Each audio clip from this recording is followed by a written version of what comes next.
Couple of items for all of you at the top.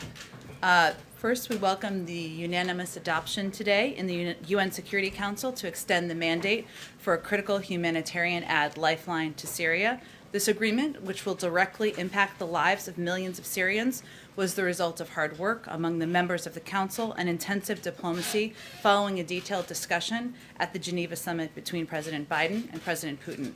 Today's resolution, which renews the cross-border agreement that would have expired on July 10th, will provide further life-saving humanitarian assistance to the people of northwest Syria and is part of a broader humanitarian initiative led by the United Nations. The two leaders today on their call, there was a readout that just went out that should be in your inboxes, you may have seen, commended the work of their respective teams following the summit and welcomed the unanimous vote in the Council. There was a readout, I should note, that just went out of a call that President Biden did with President Putin this morning. I'm sure we'll talk more about that, but just to note for all of your inboxes. Also today, the President will sign an executive order that will direct a historic whole-of-government effort to promote competition in the American economy.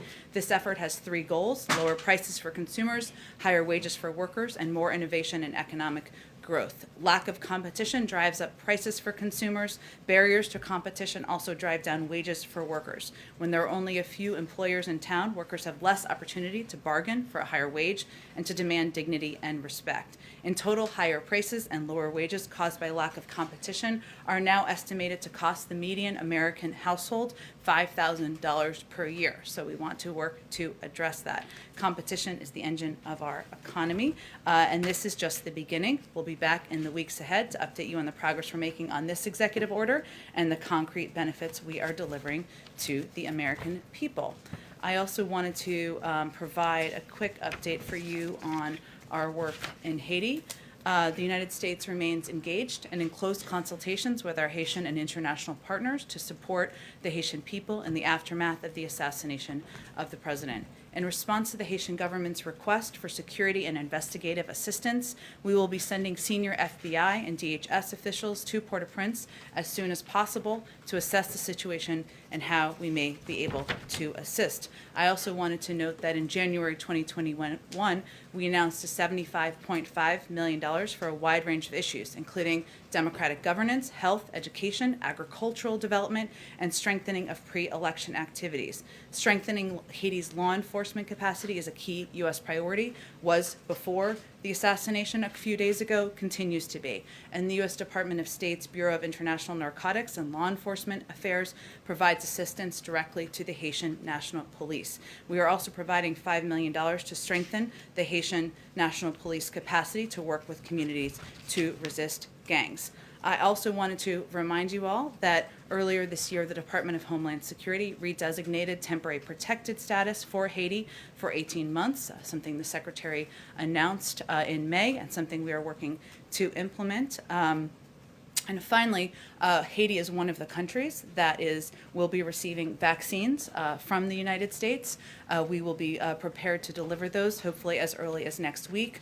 Part of that is assessing what can happen with the airport and how we will be able to deliver these. Two other updates. One other update and the week ahead. On global vaccines, today we are sending 3 million doses to Indonesia, 1.5 million doses to Nepal, 500,000 doses to Moldova, and 500,000 doses to Bhutan. With these shipments in this week alone, we have sent nearly 15 million doses to countries including Guatemala, Uruguay, Paraguay, Bolivia, Afghanistan, and Vietnam. On Indonesia, I also wanted to add that in addition to the vaccines, we're moving forward on plans to increase assistance for Indonesia's broader COVID-19 response efforts.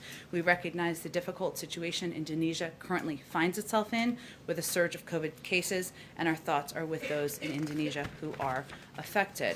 Finally, let me get to the week ahead. On Monday, the President will meet with local leaders, including law enforcement, elected officials, and a community violence intervention advocate to discuss his administration's comprehensive strategy to reduce gun crimes and other violent crimes. And that's here at the White House. On Tuesday, the President will deliver remarks in Philadelphia, the birthplace of democracy, on his administration's actions to protect the sacred constitutional right to vote and the need to overcome anti-voter laws. He will make the moral case to the American people on why the right to vote is fundamental to who we are as a nation. On Thursday, the President will deliver remarks to mark the day that tens of millions of families will get their first monthly tax relief payments thanks to the American Rescue Plan. The expanded child tax credit provides working families $250 each month for every child 6 to 17 years old and $300 each month for every child under 6 years old.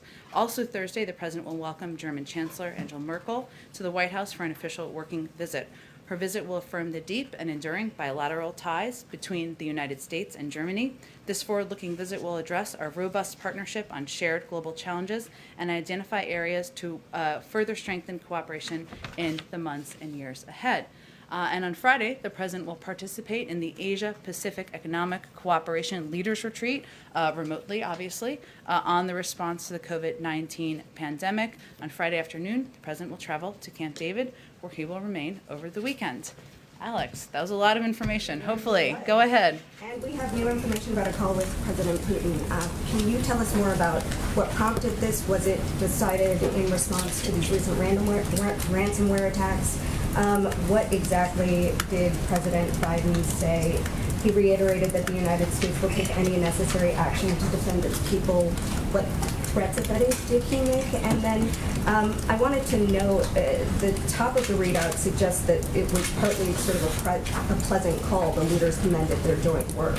So can you explain why President Biden was at all pleasant in this call when it seems that there are all of these ransomware attacks coming from Russia that may have been government approved?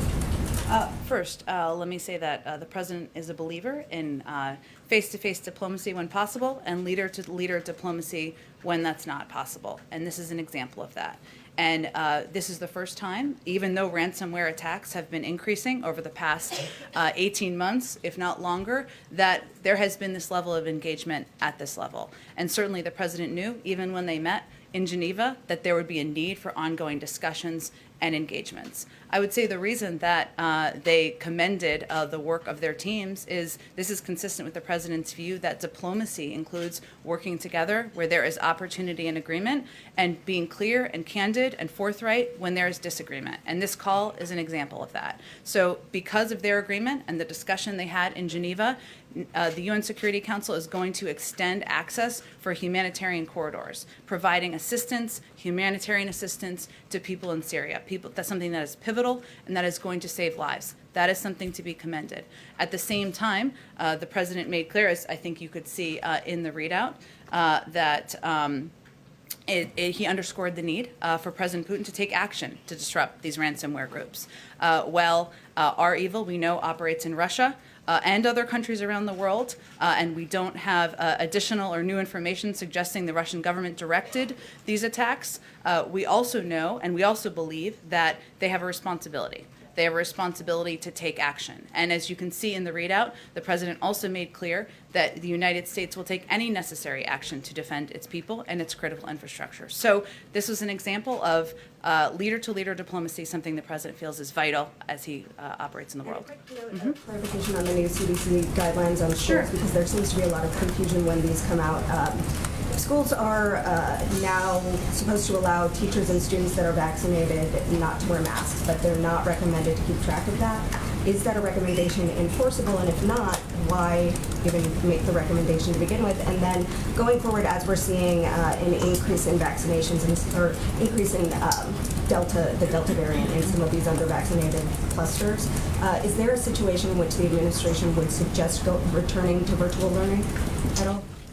First, the CDC laid out ways several months ago that all schools can safely return to in-person learning. That applies to schools in areas where there are high levels of vaccination and areas where there are lower levels of vaccination. And thanks to the American Rescue Plan, $122 billion in funding, schools can implement these mitigation measures that they may not have been able to prior. So this guidance today reiterated that masks should be worn indoors by all unvaccinated individuals individuals, schools should continue to maintain at least 3 feet of physical distance. Screening, testing, ventilation, hand washing and respiratory etiquette, staying home when sick and getting tested, contact tracing with quarantine, and isolation and cleaning and disinfection continue to be important layers of prevention to keep schools safe. Now, the guidelines that they provided, the guidance, is in line with their public health guidance that they have provided broadly. So if somebody is vaccinated, they are safe. If they are not vaccinated, which obviously applies to children who are under a certain age who are not yet eligible, then there are guidelines that remain in place. How these guidelines will be implemented has always been the purview of local school districts. That has always been the case with vaccines in general, even prior to the coronavirus. So this is public health guidelines that they are providing. It is up to the school districts to apply and implement. Go ahead, Jeff. Some 3 weeks or so ago, President Biden in Geneva said that Vladimir Putin knows there are consequences. He knows I will take action. Did he raise the volume of a similar message in their call today, or did he amplify it in any way, or did he just repeat it? Well, I think as the readout makes clear, he reiterated that the United States will take any necessary action to defend its people and its critical infrastructure. And he also reiterated his expectation that President Putin take action, even if it is not directed by the Russian government and if it is because of criminal actors in his own country. So I'm not going to give you a tone and tenor readout here, but the president believes that and he's always believed this was going to need to be an ongoing diplomatic engagement with the Russians. We've had expert level talks. We've had those talks focused on cyber, focused on ransomware, but he also understands that there's going to need to be talks at times at the leader level. This is exactly you don't have any new information that Russia was involved specifically in these attacks, is that right? Correct. Are the cyber groups still meeting next week, the U.S. group and the Russia side meeting next week on Yes. cyber? Yes, go ahead. So in this call with President Putin, did Putin provide any assurances to President Biden that he will in fact crack down on cyber criminals that are in his country? Well, I'm not going to read out on behalf of the Kremlin. I will let them read out their own, what the president conveyed to President Biden. Sorry, I didn't mean to cut you off, but did President Putin provide any assurances to President Biden on that call? Again, that's not an appropriate role for the United States to convey. I can convey and read out to you what role President Biden played and what message he delivered to the Russians. Go ahead.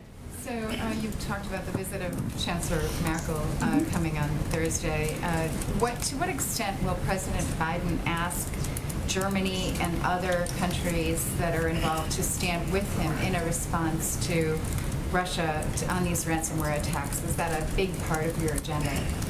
Well, I would say that it has long been, and it was back to the G7 and the meetings on the president's first foreign trip. Part of his message to other European leaders and partners was we need to stand together and work together to address the threat of ransomware, cyber attacks. It is not just an issue for the United States. It is an issue for a range of countries around the globe. In terms of what percentage of the meeting, I think we'll have more as we get closer to the meeting with Chancellor Merkel, but certainly I would expect that the rising threat of cyber and ransomware would be part of the agenda. One more on Germany and then another quick one. So on Germany, this one residual issue that is still to be addressed has to do with Nord Stream.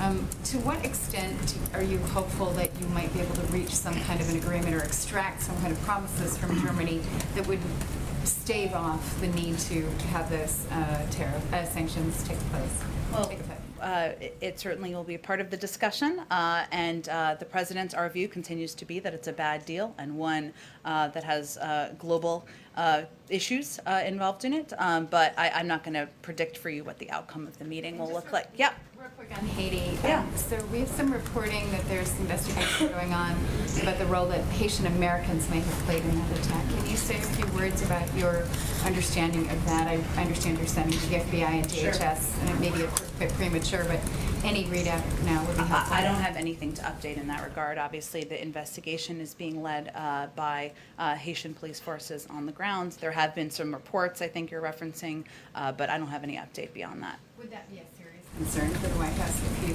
found that there were, in fact, American citizens involved in this assassination?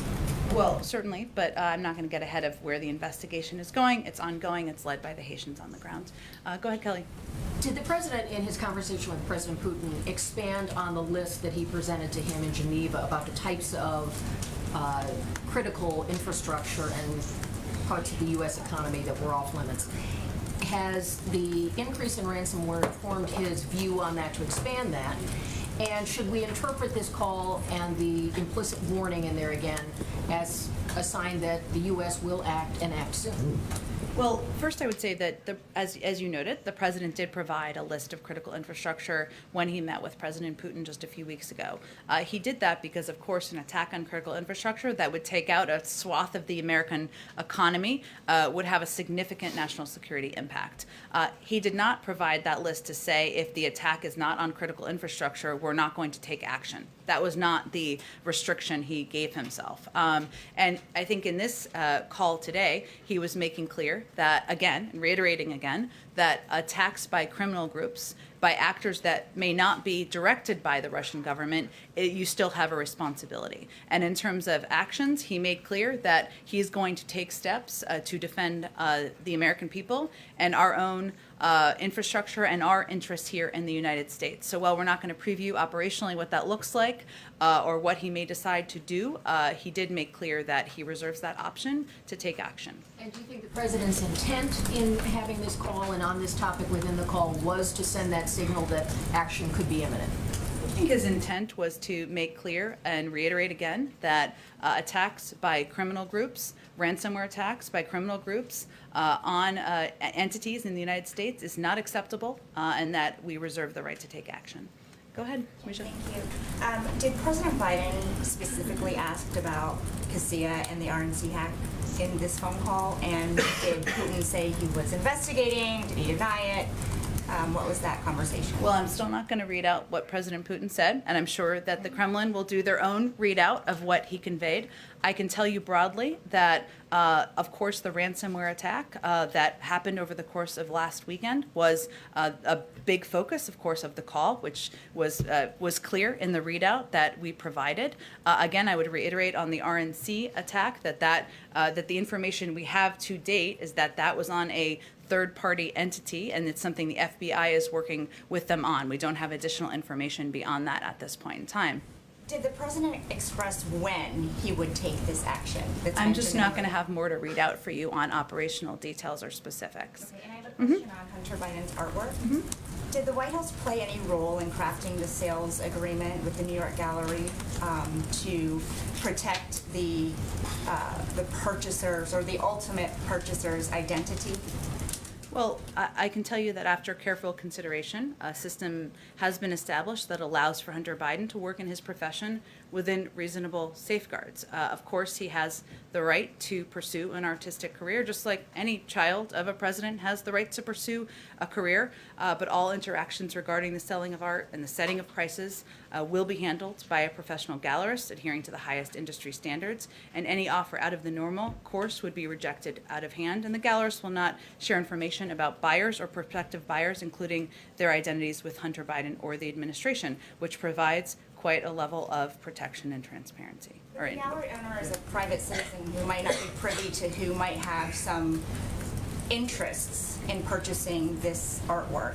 Is the White House doing anything to work with the owner to make sure there's not impropriety there when it is ultimately sold? Well, I think it would be challenging for an anonymous person who we don't know and Hunter Biden doesn't know to have influence. So that's a protection. Go ahead. Thanks, Jen. On this call this morning with the Russian president, did President Biden discuss at all the Taliban delegation that was in Moscow yesterday? The focus of the call and the conversation, which I can tell you was about an hour long, was really primarily on these two topics. I can see if there was anything in addition that was raised, and I can follow up with you after the briefing. And then on the Afghan translators, does the president believe he has any executive authority to determine where these Afghan nationals await their visas? I know that the president said yesterday you guys are working closely with Congress. Want to know what that looks like. But in addition, does he have any influence on where they wait out this time period for their visas, as he similarly exercised with immigrants at the southern border by ending the Remain in Mexico policy? Well, it's a different program, obviously, which I know you're conveying. And what we are trying to determine is U.S. facilities and bases that are located in different parts of the world where we can house these brave and courageous individuals while their processing continues. So that's what we're determining. We have not made a final determination of that. We're trying to also protect for security and operational reasons what that may look like, even when a final determination is made. So I would see it as a different type of a program, and but those are the considerations. And it's already law, so we are in a position where we can make a decision to relocate individuals from Afghanistan to these third-party countries. And then on the vaccine, Pfizer requesting approval for a third shot from regulators.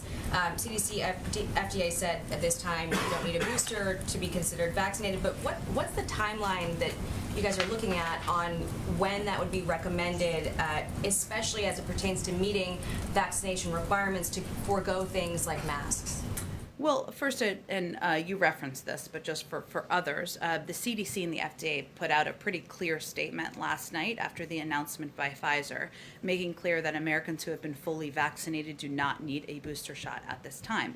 I'd also note that they are constantly engaged in a rigorous process to consider when a booster might be necessary, but I can't make a prediction of that. That's going to be led by the data and by the science. But at this time, that is not a determination that they have made, and we wanted to make clear that that is not something that the American people need to plan for at this moment. Jen. Go ahead. I'm just going to jump around because I haven't gotten to a bunch of people in this room in a couple days. Go ahead. Jen, a couple on Afghanistan, just to follow. Yesterday, the president said that he actually denied that the intelligence community had assessed that the Afghan government could collapse. That conflicts with the reporting of the Journal and other news outlets that said that it could collapse within 6 months. So is he not briefed on that intelligence, or are you denying that intelligence exists at all? Well, first I would say that we, of course, abide by the intelligence presented by our own intelligence community. But the way the question was answered and in part presented was whether it was inevitable. And the president does not believe that it is inevitable. The intelligence community has never said it was inevitable for the Taliban to take over the country. And so his objective, or his what he was trying to convey, was that there's a responsibility, and the responsibility now lies in the hands of the Afghans. We have trained over 300,000. We've provided $3.9 billion in humanitarian assistance. These are brave fighters who have fought off, taken on casualties, and fought off over the course of the last several years. We want to equip and empower them, and it is now in their hands. But it is not inevitable, nor has any intelligence assessment predicted it was inevitable. And just one more.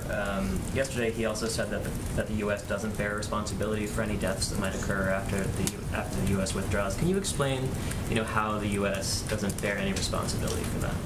Well, I think what the president was conveying is that we are doing everything we can to equip, train, empower the Afghan National Security Forces, and we're going to continue to remain engaged, not just through the end of August, but then forward. But it is going to be up to them it is ultimately their job and responsibility now to demonstrate their capabilities and their will to defend their country. And that was what he was attempting to convey yesterday. Just really briefly on the competition executive order, was there any discussion about trying to accomplish those goals through legislation? And would that be the president's preferred approach over an executive order that could be overturned by his successor? Well, there's certainly value in legislation. It makes it more permanent, so there's no question about that. But the president is going to continue to use authorities that every president before him has had. Executive actions, which allow him to take actions to make industries more competitive, to bring relief to consumers and the American people. So I'm not going to rule out future legislative discussions with Congress should they want to pursue them, but these are actions he could take that could have a huge immediate impact on the American people.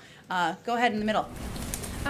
Just two quick questions, Jen. The first is, I spoke with a number of justice organizations and families that want to know if the president is going to address the over 4,000 inmates, low offender inmates that are sent home due to the pandemic that they have to go back. They're saying that they want to know, is he going to make a statement? How is he going to address it? And is he willing to find a way to keep them home, whether that's granting clemency or ordering the DOJ to go back and revisit that memo that was done under the Trump administration? Sure, it's a great question. It is something the president is following closely. A lot of it is under the purview of the Department of Justice. I can see if there's any new update for you that I can provide to you after the briefing. Secondly, on the campaign trail, the president said, especially for those moments when this campaign was at its lowest, the African American community stood up again for me. Then they always have my back and I'll have theirs. With that said, I know you said on Tuesday he's going to Philly, but there are many activists on the ground who feel like the president has not done all that he can. Are we going to see him going state to state like he did with infrastructure and having a very in-your-face approach with many Republicans, like in Arizona, confronting some of these rules, or even pressing Democrats when it comes to nuking the filibuster? Well, first I would say that the speech the president is delivering is about our fundamental right to vote in the country and the moral obligation we all have to defend that, stand up for that. It's not about legislative process, and this issue is bigger than that. And I would say that to those who are critics, we stand with you in wanting to make voting more accessible around the country. And that's why the president signed a historic executive order into law in his first month in office. That's why his Department of Justice has already taken action to double the funding and support around the country to fighting voter laws and fighting voter suppression. That's why he nominated and fought for the confirmation of Kristen Clark and Vinita Gupta, two civil rights activists who are now playing prominent roles in the Department of Justice. He has said this will be the cause of his presidency. He's delivering a speech in Philadelphia, the foundation of democracy, next Tuesday, and that's a continuation of his efforts. Go ahead. Jen, thank you. Nobody really would expect you to preview what the United States might do as a retaliatory cyber attack on Russia. But does the president understand that, assuming Russia would not acknowledge such an attack, does he understand that for political consumption, domestic political consumption, and perhaps worldwide political consumption, that we have to make some kind of show of it? We have to point out that we have responded. The United States has responded. And the president has fulfilled what he said he would do. I would say the president doesn't make his global decisions or his decisions as commander-in-chief or a leader in the global community based on politics. He makes them on what is in the interest of our national security, in the interest of the American people. And certainly, I know you alluded to this, but I don't think anyone expects him or us to preview our punches. He reserves that option, has been clear about that, and we're probably not going to preview that in advance. Go ahead, Karen. I think I've answered your question. Go ahead, Karen. Thanks. Two questions on vaccines, and back to the Pfizer saying that the third shot's better. You mentioned that the FDA and the CDC came out very quickly with a statement saying it's not needed at this time, but is anybody in the administration asking Pfizer to coordinate on announcements like this so Americans are not confused to see such a whiplash of headlines? Well, they are a private sector company. I can't speak to their the origin or the motivation of their announcement. You'd have to ask them that, but the role we can play from the U.S. government is to provide accurate information and public health information, which is what we ventured to do last night pretty rapidly in response to the announcement. And you were asked about this on Wednesday on Air Force One, but I just want to go back to it because there's still pushback about the president's comments about going door to door to encourage vaccinations. The South Carolina governor said today that enticing, coercing, intimidating, mandating, or pressuring anyone to take a vaccine is a bad policy that will deteriorate the public trust and confidence in the state's efforts. And Governor McMaster said he's going to prohibit the state health agency from using the administration's targeted tactics. Can you respond to the governor and explain what it is that is being done and what is not being done in this outreach? Sure. Well, let me first say that the failure to provide accurate public health information, including the efficacy of vaccines and the accessibility of them to people across the country, including South Carolina, is literally killing people. So maybe they should consider that. But I would say that what this is and what it is not, this is not federal employees going door to door. This is grassroots volunteers. This is members of the clergy. These are volunteers who believe that people across the country, especially in low vaccinated areas, should have accurate information, should have information about where they can get vaccinated, where they can save their own lives and their neighbors' lives and their family members' lives. That's exactly what this is. It's something that's been going on since April, and it's something where we've seen an impact in states where there are lower vaccination rates. So it is something we will continue to work with local groups to do, and it's a disservice to the country and to the people who may lose their lives, who may lose family members, to provide inaccurate disinformation at a moment where we're still fighting a pandemic. Go ahead, George. Thanks. Two questions on the president's trade agenda. He's spoken a lot about Buy America, and he settled the Airbus thing. But when can we expect activity on the major things like lifting the Trump tariffs or the UK talks? Sure. This is, of course, under the purview of Ambassador Tai and somebody who is working every day to work with countries around the world to communicate what our agenda is. I don't have anything to predict for you in terms of additional components of his trade agenda. I will note that as he looks at our global approach, our economic approach, he believes that we need to build the middle class, make sure we are making decisions through the prism of what's going to help the middle class here in the United States. Yeah. Any reaction to the IMF calling on him to lift the tariffs? We're continuing to review. I don't have any update for you on a timeline. Go ahead. Thank you. So I have a question on vaccine sharing and then on Afghanistan. On vaccine sharing, many humanitarian organizations say that despite 1 billion doses pledged by G7, the lion's share of which is coming from the U.S., it's still not nearly enough to get the world vaccinated to stop the spread of variants. My question is, does the administration have any plans to expand from the 580 million doses already pledged? And jumping up on your Indonesia announcement, the Jakarta government has just announced that they're going to use the 3 million Moderna doses to vaccinate 1.5 million healthcare workers who have already been vaccinated, fully vaccinated with Sinovac. So would you care to comment about that in regards to U.S. vaccine diplomacy versus Chinese vaccine diplomacy? Sure. Well, first I would say that there are no strings attached to our vaccines that we're providing. We're providing them around the world to save lives and to be a contributor to the global effort to fight the pandemic. You're absolutely right that there are more doses needed beyond the billion. I would note that the United States is far and away the largest contributor in the world to the fight against the pandemic, including specific doses of vaccines. And we have, the president has made clear that that we will continue to build from here. And we're working on manufacturing capacity around the world and in the United States, and we will continue to contribute even beyond the billion doses. Afghanistan, the Taliban has captured a key border crossing with Iran today, a move that's designed to choke the Kabul government economically. So if the Taliban continues to make military gains to push the Kabul government towards collapse, at what point would the president reconsider his strike policy to include airstrikes on the Taliban rather than just ISIS and Al-Qaeda? Well, I'm not going to predict an outcome that we are certainly working to, with the Afghan National Security Forces, to push against. I can reiterate, of course, why the president made the decision he made based on a clear-eyed assessment of what the impact could be. But at this point in time, what our focus is on is ensuring we are bringing our servicemen and women home from Afghanistan on the timeline he outlined yesterday, that we are spreading our counterterrorism capacity out to parts of the world where we see the biggest threats beyond Afghanistan, that we are continuing to work to empower, equip, train, support financially the Afghan National Security Forces. Go ahead. Thank you, Jen. We're almost halfway through the 90-day period that the White House has set for the U.S. intelligence community to redouble its efforts and analyze information about the origin of COVID-19.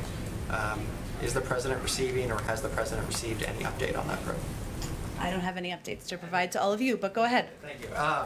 And then second question, delegates of the National Education Association, they approved a measure last week calling for support of, quote, the implementation of culturally responsive education, critical race theory, and ethnic studies curriculum in pre-K through 12 and higher education. The president is obviously a big fan of education. First Lady is a teacher. She's a union teacher. I'm wondering, what are the president's thoughts on anti-racism curriculum in the classroom? Well, the president believes that in our history, there are many dark moments, and there is not just slavery and racism in our history, there is systemic racism that is still impacting society today. And he believes, as I believe, as a parent of children, that kids should learn about our history. So as the spouse of an educator and as somebody who continues to believe that children should learn not just the good, but also the challenging in our history. And that's part of what we're talking about here, even as it's become politically charged. Thank you, Jen. Thank you. Go ahead. I just want to follow up on something you said about Pfizer before. You said this is a private sector company. Yeah. It's a company that's gotten billions of dollars from the federal government, and it's a key part of probably the most important effort you're working on right now. Given that, is it still not appropriate to coordinate on messaging that might confuse people? Well, again, the role we can play is to determine how we communicate from the federal government and how we communicate accurate public health information to the American people. And that's what we ventured to do as quickly as possible last night after the statement came out. Go ahead, Jen. Just on the EO that the president is about to sign, we've seen some of the business groups that, while not often the allies of Democrats have been, especially around the infrastructure deal, groups like the Chamber of Commerce, expressing concern that government is just kind of inserting itself too much into business dealings. The National Association of Manufacturers saying their solutions in search of a problem and threaten to undo progress by undermining free markets that are premised on the false notion our workers are not positioned for success. And more broadly, are you just concerned about the reaction coming from industry that they will try to push back on this, that there will likely be lawsuits and all kinds of other things that could bog down this? And how are you planning to respond to all of that? Well, there may be, but I think the role and the president's role is to focus on what's in the interest of American consumers. And his view is that when you have a lack of competition that's driving up prices for consumers, driving down wages for workers, a lack of competition that is costing the median American household $5,000 per year, that as the President of the United States, somebody who represents middle-class Americans across the country, he has a responsibility to act. We understand some may be opposed to that, and that's okay. It's a free country. Can I follow up on that Go real ahead. quick, Jim? Go ahead, very quickly, Brian. Thank you. The follow-up to that is, Hugh said in the statement today that he's going to take decisive action against consolidation in a lot of industries. Does that include the media industry? I mean, we suffer consolidation more than any other. So is your administration going to break up the large media conglomerates? I don't have anything to predict or preview for you on that front. Go ahead. I'm from a large media conglomerate. Okay. Jen, a question. Yeah. A question on Haiti. Nothing crazy's happening. The pool has to gather. Go ahead. A question on Haiti. Yeah. How will the arrest of 2 Americans affect the assistance that the FBI and DHS provides to Haitian authorities? Our assistance is to help the people of Haiti and to help them get through what is a very challenging time and has long been even before the assassination of the president. So the investigation is not going to impact the assistance we're providing to the people of Haiti. But as I announced at the beginning, we are sending, because supporting law enforcement efforts on the ground and making sure we are providing resources in terms of women and manpower, but also financial resources is part of what our objective is as well. And how many law enforcement agents are we sending? And have there been any requests for any additional aid from the U.S., either from the State Department or another agency? Well, this action was in response to a specific request, so that's what it exactly was. I don't have a specific number. I can check and see if there's something more specific we can provide to you. Go ahead, Eugene. Is the Biden administration considering easing travel restrictions to allow vaccinated people into the U.S.? The CDC has already said that it's safe to travel. I've done it. A lot of us have done it. If you're fully vaccinated. There's an ongoing process, which I know is to the frustration of many, which includes working groups with countries so that we can communicate about and share information about what the criteria will be for easing these travel restrictions. We certainly want to ensure families are reunited, people can travel, as you have, as you said, but I don't have anything to predict in terms of the timeline there. The question is, if the conditions are the same, they're otherwise the same, why does the destination matter? They look at a range of criteria, but it's based on public health discussions. Public health experts are a part of these discussions on all sides, from our country and from the others who are participating. And last question.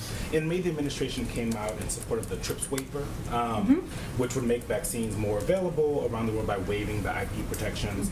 Angela Merkel will be here next Thursday. Germany is against the TRIPS waiver, and I think it has to be unanimous. Is that on the agenda for President Biden to talk to her about that? He is a strong proponent of it. It's one tool in our toolbox. There are a number of others, including increasing manufacturing. Obviously, we've already made an announcement about the number of doses, 500 million we're sharing around the world, and we've already started implementing them. I know it sounds like there's a lot of interest in what will be on the agenda. Let me see if there's more about the agenda for the meeting with the German Chancellor to predict. Let me go all the way to go ahead in the middle. Go in the middle. Thanks, Jen. Just two quick questions. First, on voting rights, is the speech next week in Pennsylvania, is it like a one-off speech, or is the president going to sort of consistently start to deliver speeches and have events publicly on this issue? Well, he just had a meeting with civil rights leaders yesterday, and we provided a readout of that. So I can't predict for you what the schedule will look like beyond next Tuesday, but this is an opportunity to go to the birthplace of democracy to make the case for the moral imperative of making voting more accessible to people across the country. Just quickly, it's been several months since Neera Tanden was withdrawn as the nominee to lead OMB. Is there an update on the timeline for when the president might nominate a full-time nominee to lead that department? There, I do not have a timeline update for you. Go ahead. Thanks, Jen. As you probably have noticed, gas prices are up considerably right now all across the U.S. The average price of gasoline is $3.14. In fact, gas prices are up 40% since the very beginning of the year. What is your message to motorists out there in the country that are concerned about how much it costs to get to work every day, how it's really impacting their family budgets? Well, first I would say that gas prices do historically rise in the summer, and that's particularly true even in moments like this where there's a spike in people traveling and even more people are hitting the road now because of our success in defeating the pandemic. So in the last 10 years pre-pandemic, for example, the average price of gas in July is nearly 30 cents higher than it is in January. And any prices are higher now than they were last year because Americans are finally able to travel. I just thought that context was important. As it relates to, but the president is quite focused on ensuring that we are doing everything we can to keep prices low to keep the cost of living low for the American people, including the cost of gas. That's why he was vehemently against a gas tax, why he was against a vehicle mileage tax. We are not a party of OPEC, as you know. We are engaged with a number of countries in part because we want to ensure that we are remaining abreast of what is happening in those discussions as well, because that will have an impact. But his direct message to the American people is that he is going to work, just as he worked to get the virus under control, he's going to, and to create jobs, he's going to work to ensure we are doing everything we can to keep the gas price low. Would releasing oil from the SPR have any impact? Is that a consideration of the administration? I don't have anything to predict on that front. Sure, go ahead. Thanks, Jen. As a candidate, President Biden said, and I'm quoting, quote, I've never spoken to my son about his overseas business dealings, but recently photographs and documents have called that into question. In 2015, President Biden, as vice president, met at Cafe Milano with his son's Ukrainian, Russian, and Kazakhstani business associates one day before a Burisma executive thanked the first son for the opportunity to meet his father. And also in 2015, as vice president, the president hosted at the Naval Observatory Mexican business associates of Hunter Biden before Hunter Biden emailed these associates from Air Force 2 the next year going to Mexico. So I have kind of a two-part question. Was President Biden indeed unaware that his son was pursuing business opportunities with these people he met? And also, according to recent reporting, the first son still has a stake in a Chinese investment company. When is he going to unload that? On the last part, he's working to unload that. I'd point you to his representatives. The president does not discuss business dealings with family members, and otherwise I'm not going to respond to Rudy Giuliani's lawyer. Go ahead in the back. Go ahead. Go ahead. Thanks, Jen. I wanted to ask you about the executive order that the president's going to sign on competition. Most of that executive order to me looks like it would be done through regulation at the agencies. Yeah. And he's directing a whole bunch of different rulemakings. Can you talk about, so the office inside OMB that handles regulation still has no director or administrator, I believe is the title. Can you talk about how the coordination is going to go to get this all out the door and make sure that it's, cross the T's, dot the I's without someone in that job that would traditionally do that? Sure. Well, first I would say that OMB is one of the agencies in the federal government that is also staffed by talented men and women from the career service, and they can help make sure we are continuing to function and implement government actions, and that continues to be the case in this regard. As you noted, the order includes several actions that agencies would take, which those actions would be implemented within agencies. Even independent agencies, of course, will make their own decisions. So this order is encouraging independent agencies to take certain actions, even as they make those decisions. But the federal government is designed in a way so that we can function from administration to administration, even as individuals need to be nominated and confirmed, and that is certainly the case in this regard as well. All right, let's see. Go ahead, Nikki. Go ahead. So, since Tampa won the Stanley Cup, what is President Biden? All right. I wasn't on my bingo card today, but that's fine. One little segue. Yep. What is President Biden receiving from Prime Minister Trudeau? Because I know that there's a bet out there. Mhm. And then when are we going to see the lightning or other sort of bigger events start happening again at the White House? Soon. We've already started to have events, as you all know. We've had some over the course of the last few weeks. We've already welcomed one sports team here to the White House, and there will be more to come. I don't have a prediction of the timeline, but we are starting to schedule and plan those events for the coming months. Do you know the winnings? Like, what is the president getting from the Prime Minister? I don't have an update on that specifically, but we can see if there's more detail to share. Why don't we go all the way in the back? Thanks, Jen. Can you give us an update on the nuclear talks in Vienna? Will we have a seventh round of talks? Sorry, I didn't hear the last part. In Vienna. The Yes. Nuclear talks. Would we have a seventh round of talks? That is certainly the intention, but I don't have any update on the timeline of those. Go ahead, next to you. Thank you very much, Jen. On China, is White House planning to hold another phone call with Chinese leader Xi? And at the G20 summit in October, is President Biden willing to hold a summit with Xi on the sidelines? I know the G20 summit is coming up right around Halloween, but that is quite some time from now in terms of the planning and what other events may or may not be around it. Certainly, we are in touch at a very high level with Chinese leaders in terms of an upcoming call with President Xi. I don't have anything to predict on that front. Why don't we go all the way? I'm just trying to get all the way to the back because I'm not great at doing that. Go all the way in the, yeah, go ahead. Go ahead. Thank you, Jen. On the competition policy executive order, Yep. Are there any additional steps that have already been taken, like at the interagency level, so that we're going to see a proposed rule from the Department of Transportation on airline fees or something next Tuesday? How much of this is sort of pre-staged versus starting at the beginning of the process? Well, where appropriate with agencies that are, of course, not independent agencies that we've been working closely with, we have been working with them to develop policies and do that in alignment. The timing of proposed rules, I would point you to each agency. Obviously, as you know, that takes some time depending on the complication of the rule, but we develop this through an interagency process where appropriate, and there is, of course, broad support for the competition agenda in the administration. Also ask, because there was the Bipartisan Policy Center had a report the other day on the debt limit. Treasury has been unclear on when exactly the X date will arrive. Is the president going to be pushing Congress to raise the debt limit or suspend it again before they leave for the August recess in the early August? I think the president certainly expects that Congress will take steps, as they have 3 times during the prior administration, to raise the debt limit. All right, I think we have to wrap up because I think you have to. We're going to move to the president's remarks. Thank you, everyone. Have a wonderful weekend.